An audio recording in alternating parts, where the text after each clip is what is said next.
You think calming your dog is about treats or tiredness, but that's not the real path to peace. Notice how you try to soothe them with snacks, walks, or distractions. And it works. Sometimes. But the moments that really matter are the ones you don't see. The ones where your dog's whole body is asking for something deeper.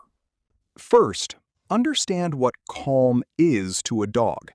It's not silence. It's regulated arousal, heart rate, breathing, spoken tone, and the sense that the world is predictable. When those things wobble, your dog goes into noise. Panting, pacing, barking, nudging. You feel responsible. You scramble. That scramble often raises their alert level instead of lowering it. Do this first. Slow your own rhythm. Dogs mirror human physiology. Lower your voice. Breathe longer. Pause before you move. A slow exhale sends a clear signal. The environment is safe. Say your dog's name in a calm, even tone. Don't rush to touch. Let them choose proximity. This tiny shift from frantic owner to measured presence is often the first domino that falls toward calm. Now, the second thing. Create predictable micro-rituals. Dogs thrive on pattern. Not rigid schedules, micro-rituals. The way you kneel before you leash them, the 5-second eye contact before opening the door, the single word you use before mealtime. These small, repeated cues build an internal map for your dog. When you do them consistently, their brain learns the sequence that equals no surprises. Over time, the ritual itself becomes calming, like a familiar song. Third, redirect their attention with meaningful choices, not treats. Give them 2 options. Go left or right, sit or stand, sniff here or there. Choice reduces stress because it restores control. When dogs feel controlled by circumstances, they get anxious. When they make a decision, even a tiny one, oxytocin rises and the fight or flight dial clicks down.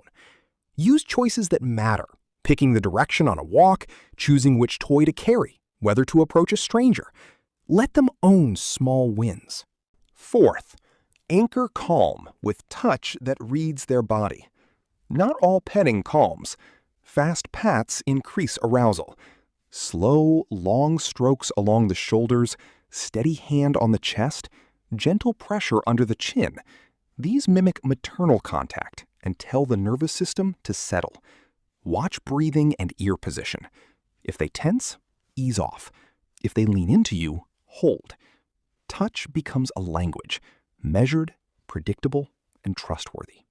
Listen, there's a hidden pattern here. You combine your tempo, micro-rituals, meaningful choices, and tuned touch, and suddenly small anxieties have nowhere to grow. Each piece on its own helps. Together, they change how your dog interprets the whole world, from chaotic to manageable. But what about when they spike? Loud noises, strangers, sudden movements. Don't go straight to distraction. Anchor them first. Lower your voice, pause, offer one simple choice.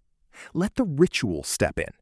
If you try to force calm with a treat or command first, they'll often escalate. The order matters. You might think this needs hours of training. It doesn't. These are moments, seconds, repeated dozens of times a week. Short, consistent, intentional. Think of it as emotional microdosing.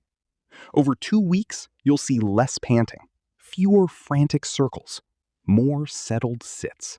Here's a quick pattern to practice now. When you notice tension, stop moving. Breathe in 2 seconds, out for 4. Say their name softly. Offer 2 choices. If they remain tense, place your hand low and steady on their chest and wait. This sequence collapses the chaos into a predictable script their nervous system recognizes. If this is changing how you see your dog, hit like and subscribe.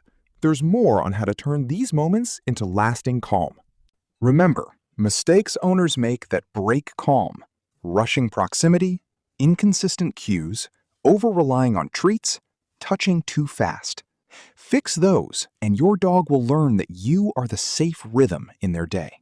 Imagine a walk where instead of pulling and lunging, there's a steady cadence between you. Imagine bedtime without pacing. Imagine a dog that looks to you for a cue and finds solace, not commands. That's not fantasy. That's pattern. Final insight.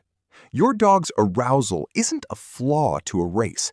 It's a signal asking for structure, choice, and tuned presence. When you give those four things, your slow rhythm, micro rituals, meaningful choices, and anchoring touch, you don't just calm behavior, you build trust. Your dog isn't just behaving, they're communicating. Learn to listen in these 4 ways, and you'll find calm, instantly, and more importantly, lasting.